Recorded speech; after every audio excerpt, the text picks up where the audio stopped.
Nous sommes en 2008, en pleine affaire Bradley Birkenfeld. Cet employé de la filiale américaine UBS, l'Union des banques suisses, révèle aux autorités fédérales l'existence d'un système interne d'évasion fiscale. La banque est sous pression et ses locaux parisiens sont perquisitionnés en juin.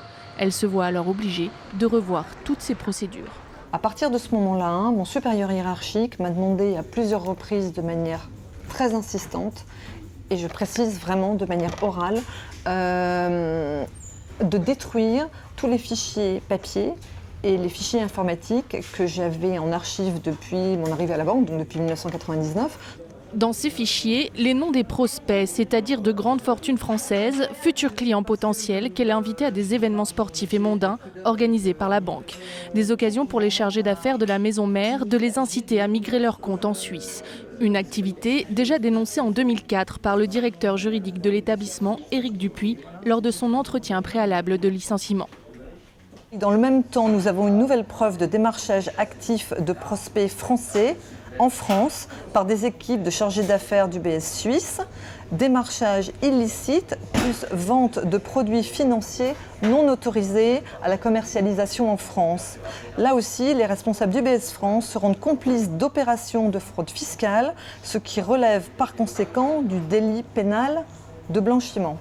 Mais ce n'est pas la seule irrégularité dénoncée par l'employé, dont l'entretien se fait en présence de la directrice des ressources humaines et du président du directoire de l'époque. Selon lui, le logiciel permettant de détecter les opérations illicites était désactivé, ce qui l'empêchait de remplir sa mission de lutte anti-blanchiment.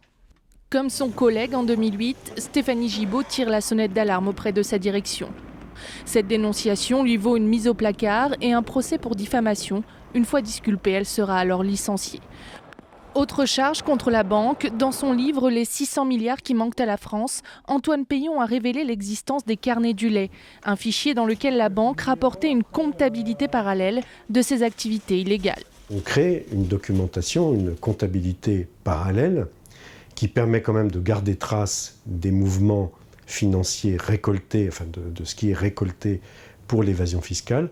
Et donc ce sont les fameux carnets du lait, qui sont des documents souvent manuscrits, et qui permettent aux commerciaux qui font ces affaires de garder trace, pour leur propre rémunération, de ce chiffre d'affaires.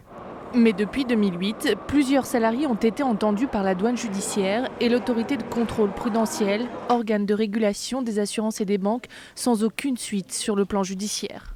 Ces lenteurs étaient organisées, qu'elles étaient volontaires, qu'il y avait tout un système de protection des fraudeurs pour des motifs de corruption politique, très grossièrement parlant.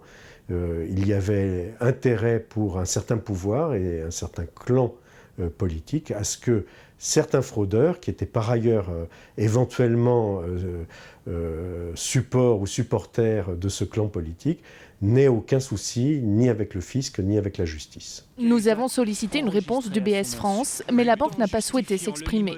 L'alternance politique et l'affaire Cahuzac semblent jouer en faveur de l'instruction menée par les juges du pôle financier, Guillaume Daillef et Serge Tournaire.